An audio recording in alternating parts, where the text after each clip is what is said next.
So we've got this week and then next week, and then we're taking the summer break then. So we're then back the first week in September, whatever that is. It's probably about the 5th or something like that. Don't quite remember that, but it's the first week in September we'll be back. So here this week, here next week. Is there anything in particular you'd like me to do for next week? I've done quite a few sessions on the interiors project, so if you've got any ideas of anything you want me to cover for next week. Yep, that's right. If you think of anything between now, I'm putting you on the spot, but if you think of anything between now and as the lesson progresses. So as we were saying, taking all luck on Friday for those of you that are interested. Hopefully nice weather, and hopefully we can all park all right and things like that. It's been quite a nice place to go before we've painted. It apparently does get really busy, but I don't think going early on it will be too bad. I think we should be okay early on. I'm thinking, I've said 10:30, but obviously if you want to come a bit earlier, that's fine. I'll probably get there early and just get myself set up and things. So when we come back in September, I might well just organise 1 or 2 more trips out, because hopefully we'll still have quite nice weather. So have anybody got any ideas, those of you that fancy going out, where you'd like to go? Yep. Yeah, be in Right, Beely Abbey. Yeah, we could look into that. Yeah, that place is quite nice. Woolley Place. Woolley Place. Yeah, that'd be quite nice, wouldn't it? Yeah. Yeah. Well, I think I went there with my Monday group once. That was quite nice. Yeah. I had these in. The morning group was suggesting something like Hyde Hall, which obviously you need to pay for or be a member of. And Woolley Place. Beely Abbey again. It's lovely, isn't it? Beely Abbey is beautiful. It is lovely, isn't it? I always thought it'd be a lovely place for a group art visit. Yeah, I did take a group. I think you came with me, didn't you, Robert? We did do one once. It's the sort of place that opens once a month on a Friday, so it would need to be a Friday. I'd have to have a look because I think I've got some work on a Friday coming up, so I may not be able to do that one at the moment. Yeah.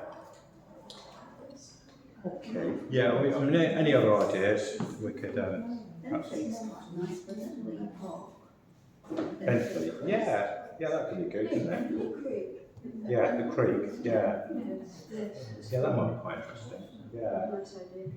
Yeah, both.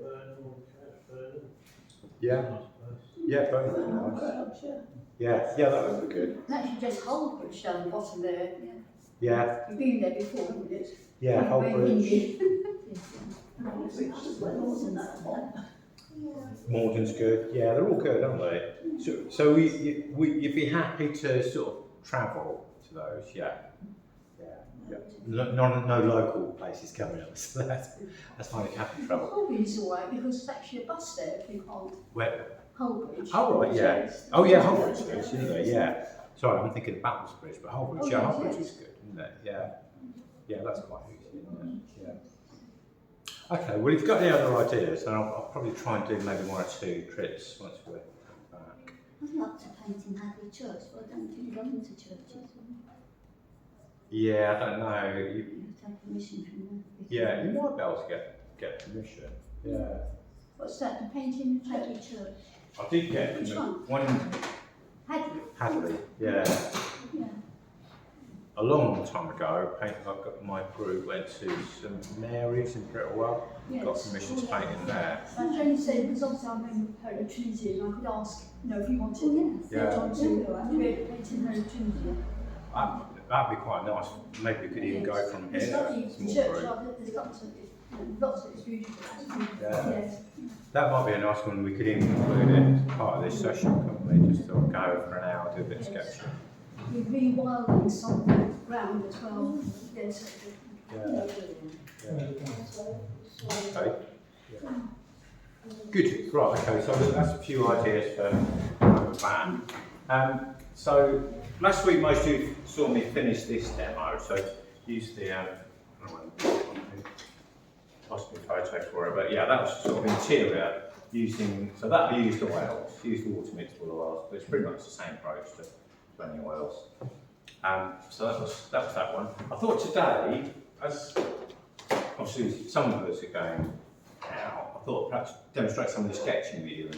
Also, I want to do some sort of something with people, like interiors with people. And I was thinking, well, a tube train is an interior, and people.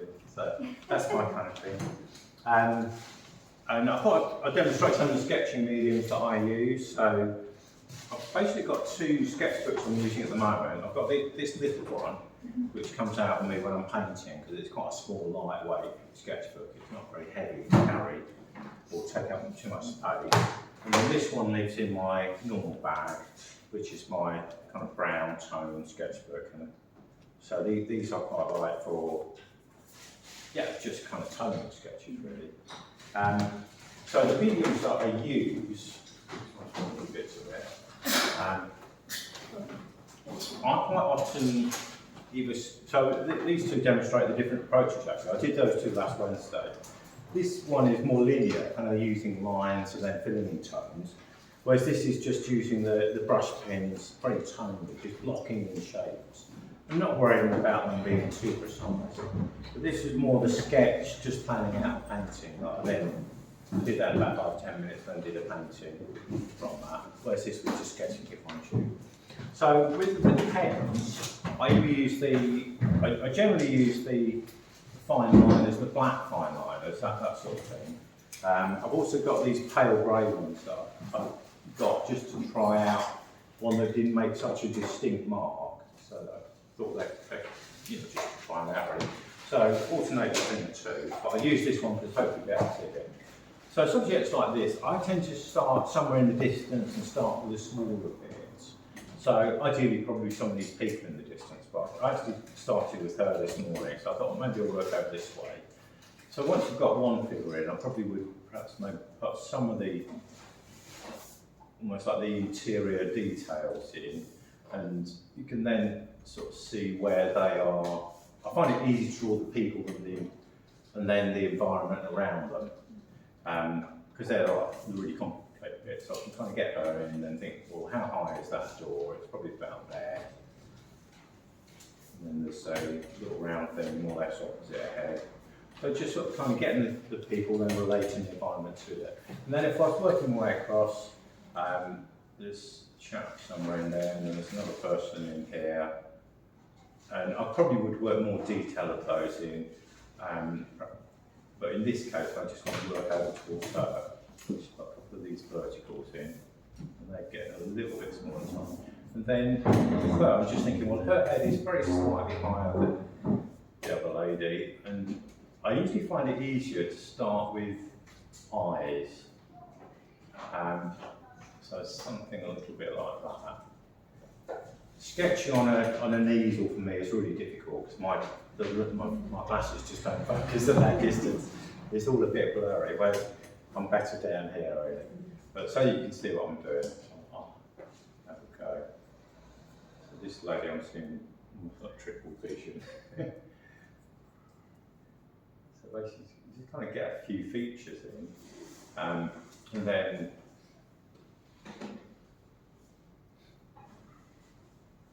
So I try and get them as accurate as I can, but at the same time I like the pen marks to be just nice and fluid really, and lively. So her ear would be in here. And when I'm particularly with, I'm quite used to sketching on location. I can't actually see her hand, I must be moving, hand about there. Which means that you have to draw quite quickly because people are moving all the time. So to try and almost like visually memorise, position, and then you might have a head position, then they might look away, but then they might look back. So just trying to memorise where, a particular spot. But you find some things, some parts will stay still, and then really I need to be relating back to here, and I'm just thinking, well, her hand is about there. In relation to the other woman, that isn't too bad actually. The hand would come down to there.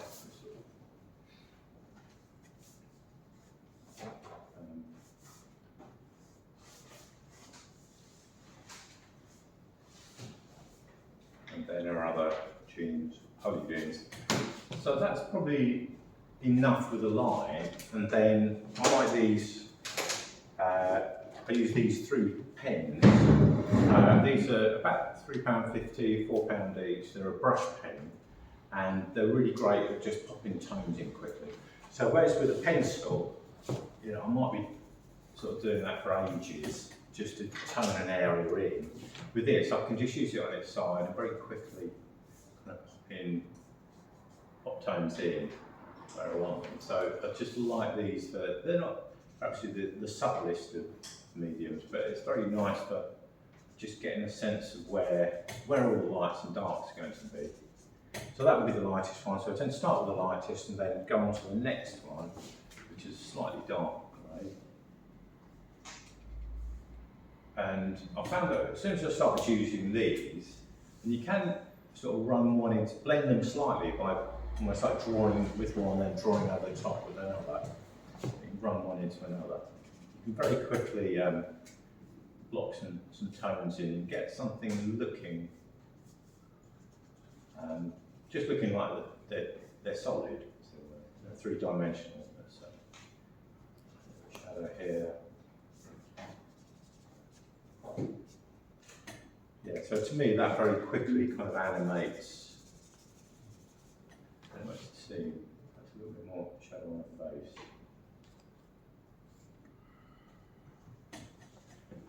And then, so that's the 2, and then the darkest one, I'll just do a little bit down here. It isn't very dark, but that will go sort of darker still. So if I wanted to have some really dark areas, that's quite nice, but we'll just get some really dark bits down.